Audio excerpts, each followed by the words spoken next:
Hello friends, நான் உங்கள் கணேஷ். நீங்கள் பார்த்துட்டு இருக்குது டேஸ்ட் வித் அண்ணாச்சி.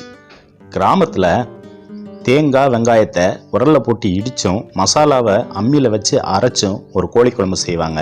அதை எத்தனை பேர் சாப்பிட்ருக்கீங்கன்னு எனக்கு தெரில. நான் நிறைய டைம் சாப்பிட்ருக்கேன். அதோட டேஸ்ட் வேறு லெவலில் இருக்கும். அப்படி ஒரு கோழி குழம்பு தான் இன்றைக்கி நாம் செய்ய போகிறோம். அதை எப்படி செய்யலான்னு பார்க்குறதுக்கு முன்னாடி நம்ம சேனலை சப்ஸ்கிரைப் பண்ணாதவங்க சப்ஸ்கிரைப் பண்ணிக்கோங்க. இப்போது வீடியோக்குள்ளே போகலாம்.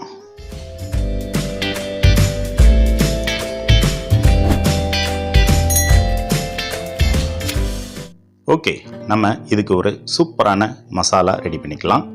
ஒரு கடாயை சூடு பண்ணிவிட்டு 3 ஸ்பூன் வரமல்லி போட்டுக்கோங்க.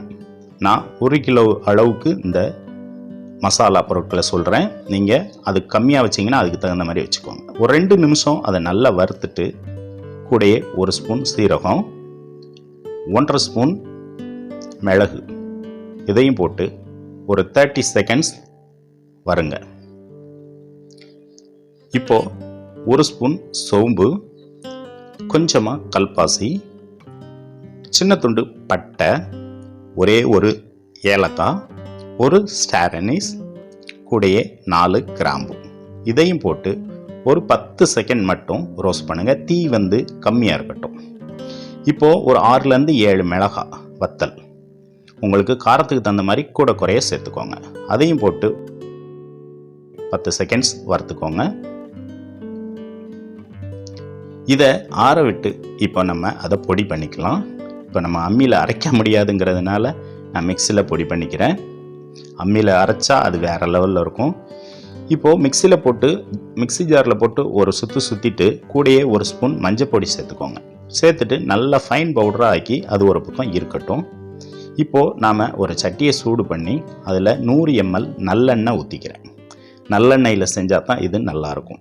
எண்ணெய் சூடானதும் 1 ஸ்பூன் கடுகு பொரிஞ்சதும் கூடையே நான் 200 கிராம் சின்ன வெங்காயத்தை இடித்து வச்சுருக்கேன். சின்ன கல் உரலில். நீங்கள் இடிக்க முடியலைன்னா மிக்சி ஜாரில் போட்டு ஒரு பல்ஸ் சுற்றி குறகுறப்பாக எடுத்துக்கோங்க.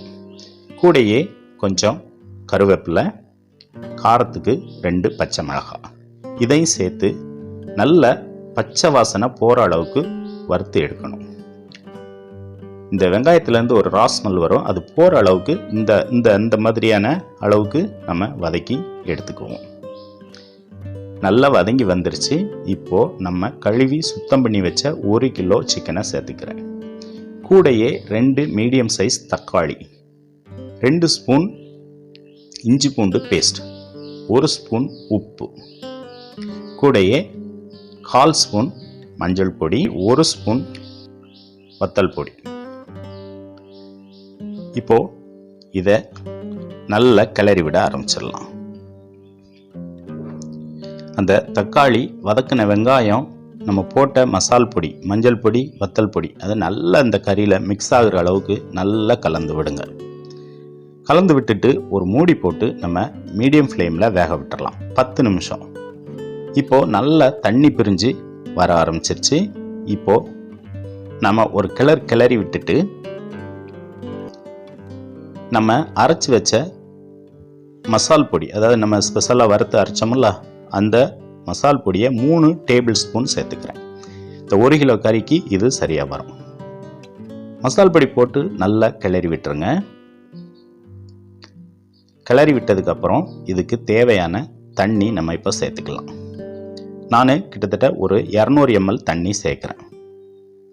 இந்த அளவுக்கு இருக்கணும். அப்போ தான் ஃபைனலாக வெந்து வரும்போது சரியாக இருக்கணும். இப்போது உங்களுக்கு உப்பு செக் பண்ணி பார்க்கணுன்னா செக் பண்ணி பார்த்துட்டு தேவைன்னா சேர்த்துக்கலாம். சேர்த்துட்டு மூடி போட்டு திரும்பவும் ஒரு 5 நிமிஷம் ஃபுல் ஃப்ளேமில் கொதிக்க விடுங்க. ஃபுல் ஃப்ளேமில் நல்லா கொதித்து வந்ததுக்கப்புறம் ஒரு கிளறி விட்டுக்கோங்க. 5 நிமிஷம் கொதிக்கணும்.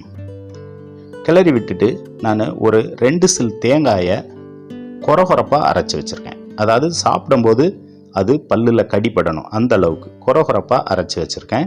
அதையும் இதில் தூவி விட்டுக்கிறேன். தூவி விட்டு ஒரு கிளறி விட்டு அப்படியே விட்டுருங்க. தீ சிம்மில் இருக்கட்டும். குறைஞ்சபட்சம் ஒரு 5 நிமிஷத்துலேருந்து ஒரு 7 நிமிஷம் வரைக்கும் அப்படியே விட்டுட்டிங்கன்னா சிம்லேயே இருந்துருச்சுன்னா நல்ல எண்ணெய் பிரிஞ்சு கோழி குழம்பு தயாராகிரும். நம்ம மல்லி இலை தூவி இறக்கிக்கலாம். இதோட டேஸ்ட் பார்த்தீங்கன்னா வேறு லெவலில் இருக்குங்க. சாதம் எதுக்குனாலும் நீங்கள் இதை தொட்டுக்கலாம். சாதம், இட்லி, தோசை, சப்பாத்தி எதுக்குனாலும் இதை பயன்படுத்திக்கலாம். அவ்வளோ டேஸ்ட்டாக இருக்கும். நீங்கள் ஒரு முறை இதே மாதிரி செஞ்சு பார்த்துட்டு நீங்களே ஆச்சரியப்படுவீங்க. செஞ்சு பார்த்துட்டு உங்களுக்கு பிடிச்சிருந்துச்சுன்னா கமெண்ட் பாக்ஸில் உங்களோட கருத்துக்களை சொல்லுங்கள். திரும்பவும் நான் இன்னொரு டிஷ்ஷோட நான் உங்களை சந்திக்கிறேன். ஓகே ஃப்ரெண்ட்ஸ், பிடிச்சிருந்தா லைக் பண்ணுங்கள், ஷேர் பண்ணுங்கள், சப்ஸ்கிரைப் பண்ணாதவங்க சப்ஸ்கிரைப் பண்ணுங்கள். ஓகே, பாய்.